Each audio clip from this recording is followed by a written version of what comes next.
Hey Northshore, welcome to the after party. I'm Stan, and this week I'm joined by Jackie. Hey guys, glad to be here. Yeah, glad to have you here. It's been a while. It has been a while. Been a little busy. I know. We used to have 3 cast members last time you were here, and now it's just you. It's a little different. But we're in a new series, a series that's kind of kicking off our summer here at Northshore about the Sabbath and just what that is and what it means and why it's an actual valuable thing for us as Christians today. And can be so many misconceptions about what the Sabbath was. But today, or this last week, Scotty was just kind of naming that the Sabbath is ultimately this gift that God has given to us. And I know that each of us have spent a lot of time in our Christian life just thinking about the Sabbath and what that means for us. So why don't you tell us a little bit about your journey, Jackie? Yeah, so I feel like I've swung the pendulum back and forth.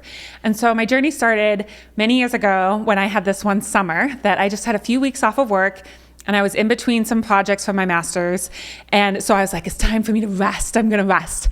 And so I get up in the morning and I would relocate to the couch and I would watch movies and then all day long. And my husband would come home from work and find me in the same spot he left me that morning.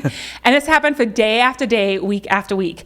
And we refer to that summer as the summer of sloth because I did nothing. But at the end of it, I didn't feel any more rested than I did at the beginning. I had wasted all this time thinking I was resting when really I was just vegging out on 80s movies.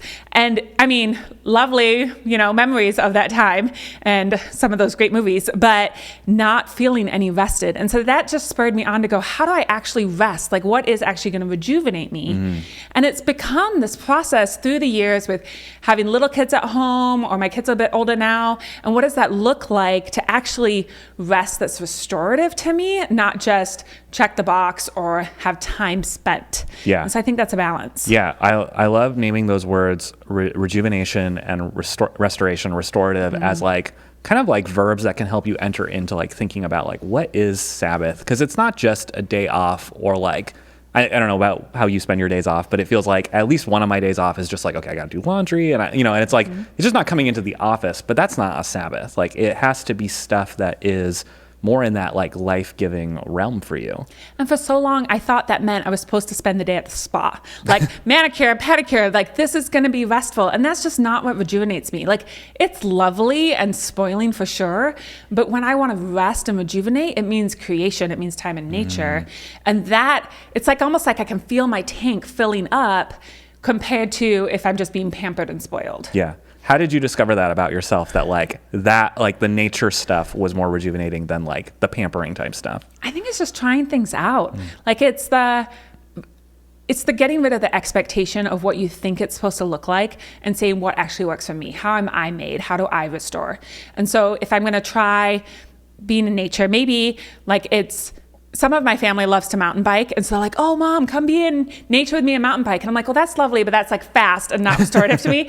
I'm I would love to be slow in nature and just trying out some different things and going, oh, I feel more, I hate to say it again, but restful. I feel more at peace. I just feel like I have something to give afterwards versus feeling like I'm just running ragged. Yeah. And I think it's the realization that, God has made each of us in relatively unique ways, and what works for you might not work for me, or it might work for both of us but not for someone else. And that's okay, and that's God honoring us in the uniqueness that he has given us. And you're essentially leaning into the kind of person that God has created you to be and going with the flow of where he's taking you, and that's part of the Sabbath dynamic. And another big part of the Sabbath dynamic is recognizing it's not going to have its effect unless your life starts to orient around the Sabbath. And you have to kind of plan out. And Scotty's going to start talking about this of more the practicals, but it's just one thing to start thinking about is this is something that I have to build my schedule around, not that something that will just naturally happen. Like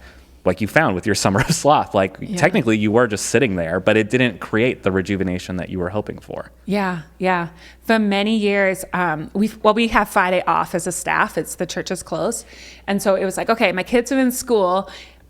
I'm not working. What am I going to do with my time? And for a long time, it was, I'm going to run errands. I'm going to clean the house. I'm going to catch up on all these things.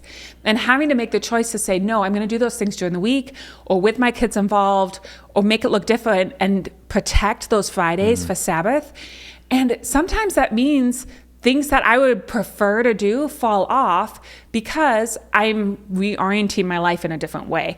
Not every priority stays at the top of the list. Some things have to drop down to be able to prioritize my life around the way God set it up, not just what everybody else tells me it should look like. Yeah.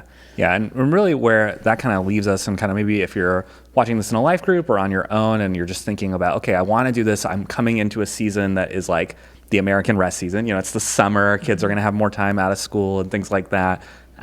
Is I've heard a pastor riff on the phrase, what would Jesus do? And just alter it slightly to say, what would Jesus do if he was me? And just thinking about the standpoint of like, okay, I'm not a first century rabbi, so maybe there are some things that are hard to transfer, but I know Jesus, I know he valued the Sabbath. What if he was someone who lived in Kirkland or Bothell or Redmond or wherever you're coming from? What if he was someone who worked in the corporate world or was a stay-at-home mom or whatever it is? And just knowing that he valued Sabbath so much, how would he bring that into those places, those dynamics, those family situations? And to really just start thinking about that as we journey through this series.